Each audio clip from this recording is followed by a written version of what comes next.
दिसंबर 2025 की वो रात जब पूरा शहर न्यू ईयर के स्वागत में डूबा हुआ था। हर तरफ डीजे की आवाज़ें, पटाखों की गूंज और हैप्पी न्यू ईयर के नारे। लेकिन शहर से बाहर काली नदी के किनारे बना पुराना पिकनिक स्पॉट उस रात बिल्कुल खामोश था। रात के ठीक 11:45 बज रहे थे। रचित, समीर, नेहा और पूजा चारों दोस्त बाइक और कार से वहां पहुंचे। मोबाइल पर पार्टी गानों की आवाज़ थी, लेकिन जैसे ही उन्होंने गाड़ी बंद की, चारों तरफ ऐसी खामोशी छा गई मानो किसी ने पूरी दुनिया का म्यूट बटन दबा दिया हो। अरे यार, यहाँ तो नेटवर्क भी नहीं आ रहा, नेहा ने मोबाइल घुमाते हुए कहा। तभी छपाक छपाक किसी के पानी में चलने की आवाज़ आई। सबने एक दूसरे की तरफ देखा। कौन है? समीर ने हंसते हुए चिल्लाया, लेकिन उसकी आवाज़ इस अंधेरे में डूब कर मर गई। तभी अचानक पीछे खड़ी उनकी कार का दरवाजा अपने आप धड़ाम से बंद हो गया। पूजा चौंक कर बोली, यार किसी ने मजाक किया क्या? कोई जवाब नहीं। हवा अचानक बर्फ जैसी ठंडी हो गई।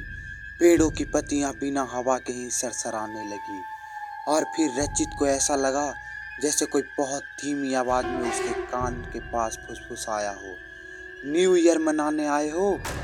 पर यहाँ हर साल लोग बस मरने आते हैं। उसका दिल इतनी जोर से धड़कने लगा कि उसे लगा अभी छाती फाड़ कर बाहर निकल आएगा। वो घूमकर पीछे देखने ही वाला था कि तभी जंगल के अंदर से एक बच्ची की रोने की आवाज आई। भैया मुझे घर छोड़ दो, बहुत ठंड लग रही है। चारों दोस्त एक साथ जंगल की तरफ देखने लगे, लेकिन वहां सिर्फ अंधेरा था और उसी अंधेरे में किसी के नंगे पांवों के निशान धीरे धीरे उनकी तरफ बढ़ रहे थे। चारों दोस्तों की सांस थम सी गई। नंगे पांवों के वो निशान मिट्टी पर अपने आप बनते जा रहे थे, जैसे कोई अदृश्य चीज उनकी तरफ चल रही हो। नेहा कांपते हुए बोली, ये प्रैंक नहीं हो सकता। अचानक पीछे से पेड़ की डाल चरमराई, क्रिच, और उसी पल समीर की बाइक अपने आप स्टार्ट होकर तेज आवाज में घूमने लगी। हेडलाइट जल गई, लेकिन रोशनी में जो दिखा उसने सबको पागल कर दिया। बाइक के आगे जमीन से बस 2 फीट ऊपर एक बच्ची उल्टी लटकी हुई थी। उसके बाल मिट्टी में घिसट रहे थे और मुंह पीछे की तरफ मुड़ा हुआ। उसने धीरे धीरे सिर घुमाया और सबकी आंखों में देखते हुए बोली, 12 बजे तुम सब मेरे हो जाओगे। घड़ी में 11:57 हो रहे थे। रचित ने चिल्लाकर कहा, भागो, अभी यहीं से निकलते हैं। चारों कार की तरफ दौड़े, लेकिन जैसे ही उसने चाबी घुमाई, कार ने एक अजीब सी कराह भरी आवाज निकाली, घिर घिर, और इंजन बंद। तभी जंगल के चारों ओर से बच्चों के हंसने की आवाज गूंजने लगी, कभी बाएं कभी दाएं, कभी बिल्कुल कान के पास, happy new year, happy new year. लेकिन वो आवाजें खुशी की नहीं, मौत की दावत का ऐलान लग रही थी। 11:59। पूजा ने डर से आंखें बंद कर ली और उसी पल उसे महसूस हुआ जैसे किसी ने उसके कंधे पर बहुत ठंडा हाथ रखा हो। कान के पास सांसों की सड़न भरी बदबू आई। 1 मिनट बाकी है। और तभी जंगल की तरफ से वो बच्ची फिर दिखी। इस बार अकेली नहीं, उसके पीछे दर्जनों चेहरे तैर रहे थे, जिनकी आंखें काली गुफाओं जैसी थी। घड़ी में 12 बजे और उसी सेकेंड चारों तरफ अंधेरा फट पड़ा। जैसे ही घड़ी में 12 बजा, पूरा जंगल एक पल के लिए बिल्कुल शांत हो गया। फिर एक साथ सैकड़ों बच्चों की चीख फट पड़ी। चारों दोस्त की आंखों के सामने अंधेरा घूम गया। हवा इतनी भारी हो गई कि सांस लेना मुश्किल। रचित को लगा किसी ने उसके कान में फूंक मारी हो, बर्फ जैसी ठंडी। और अचानक जमीन पर खून की तरह लाल लकीरें उभरने लगी, सीधी उनकी कार के चारों ओर एक गोला घेरा बनती हुई। समीर घबरा कर बोला, हम फंस चुके हैं, ये कोई साधारण जगह नहीं है। तभी जंगल के बीचों बीच जमीन फटने की आवाज आई, धड़र।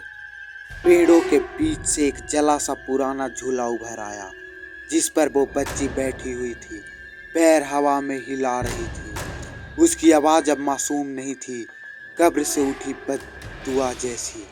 हर साल 31 दिसंबर की रात जो यहाँ पिकनिक मनाने आता है, वो हमारे साथ ही न्यू ईयर मनाता है। तभी एक एक करके परछाइयाँ उनके पीछे खड़ी होने लगी। परछाइयाँ जिनके शरीर नहीं थे, सिर्फ टेढ़ी मेढ़ी गर्दन और टपकती आंखें। नेहा चीख पड़ी, हमने तुम्हारा क्या बिगाड़ा है? झूले वाली बच्ची ने सिर झुकाया और फुसफुसा कर बोली, तुमने हमारी जगह ले ली है। अचानक रचित की जेब में रखा मोबाइल अपने आप ऑन हो गया। स्क्रीन पर कैमरा खुला और उसमें उन्हें 4 नहीं 8 लोग दिखाई दे रहे थे। 4 असली और 4 उनके पीछे खड़े, बिल्कुल उन्हीं के चेहरे वाले। और तभी सबने महसूस किया, अब वो लोग वहाँ सिर्फ मेहमान नहीं थे, वो खुद उस जगह का हिस्सा बन चुके थे। मोबाइल की स्क्रीन कांप रही थी। रचित ने जैसे ही पीछे मुड़कर देखा, वहाँ कोई नहीं था, लेकिन कैमरे में उनके ठीक पीछे उनकी अपनी शक्लें खड़ी थी। बिना पलक झपकाए, बिना सांस लिए समीर बुदबुदाया, ये हम नहीं हो सकते। तभी उसके डुप्लीकेट ने होठ हिलाए, लेकिन आवाज़ असली समीर के मुंह से निकली, हम तुम्हें बदलने आए हैं। और उसी पल असली समीर की आंखों से खून की पतली धार बहने लगी। वो घुटनों पर गिर पड़ा। जंगल में हर तरफ से वही एक वाक्य गूंजने लगा, हर जगह एक ही चेहरा रह सकता है। रचित ने देखा, नेहा का दूसरा रूप धीरे धीरे उसके दूर खींचा जा रहा था, जैसे किसी ने उसकी आत्मा को शरीर से निकाल लिया हो। नेहा चीख रही थी, लेकिन उसकी आवाज़ अब सिर्फ मोबाइल के स्पीकर से आ रही थी, उसके असली मुंह से नहीं। पूजा ने डर के मारे झूले की तरफ देखा। बच्ची अब झूले पर नहीं थी, वो ठीक उसके सामने खड़ी थी और उसकी आंखें पूरी तरह सफ़ेद थी। अब सिर्फ एक बच सकता है, बच्ची ने मुस्कुरा कर कहा। चारों दोस्तों को एक पल में समझ आ गया, ये जगह उन्हें मार नहीं रही थी, ये उन्हें एक दूसरे से लड़वाना चाहती थी। और तभी रचित ने अपनी परछाई को दीवार पर देखा, लेकिन वो परछाई उसकी हरकतों की नकल नहीं कर रही थी, वो धीरे धीरे उसकी तरफ बढ़ रही थी। रचित पीछे हट रहा था, लेकिन उसकी परछाई आगे बढ़ रही थी। हर कदम पर ऐसा लग रहा था जैसे उसकी नसों में बर्फ दौड़ रही हो। पीछे से समीर की गूंजती हुई आवाज आई, भाग मत, अब मैं भी असली हूँ। रचित ने पलट कर देखा, समीर खड़ा था, बिल्कुल पहले जैसा, लेकिन जमीन पर उसकी परछाई नहीं थी। अचानक नेहा जोर से चीखी, उसका डुप्लीकेट उसके शरीर के अंदर घुस रहा था, जैसे धुआं किसी बोतल में भर दिया जाए। उसके होठ हिले और एक साथ 2 आवाजें निकली, हम अब पूरे हो गए हैं।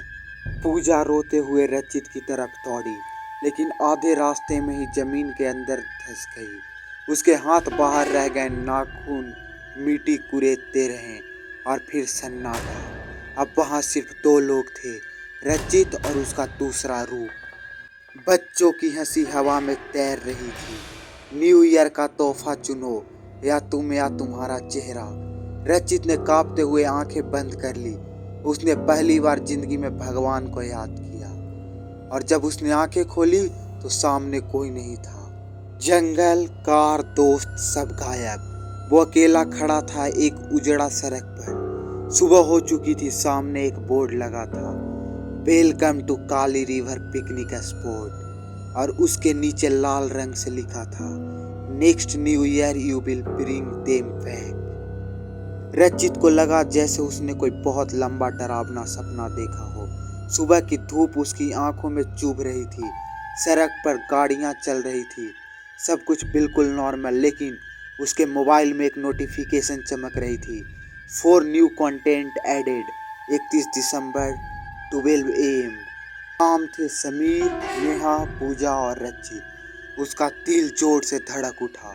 उसने कैमरा ऑन किया, पीछे कोई नहीं था, पर स्क्रीन पर उसके पीछे चारों खड़े थे, सभी के चेहरा सूखे, आंखें काली, मुस्कान बेजान। अचानक कॉल आने लगी। पहले समीर की आवाज, भाई इस साल पिकनिक तू प्लान करेगा ना? फिर नेहा, सेम जगह, काली रिवर, न्यू ईयर 2027।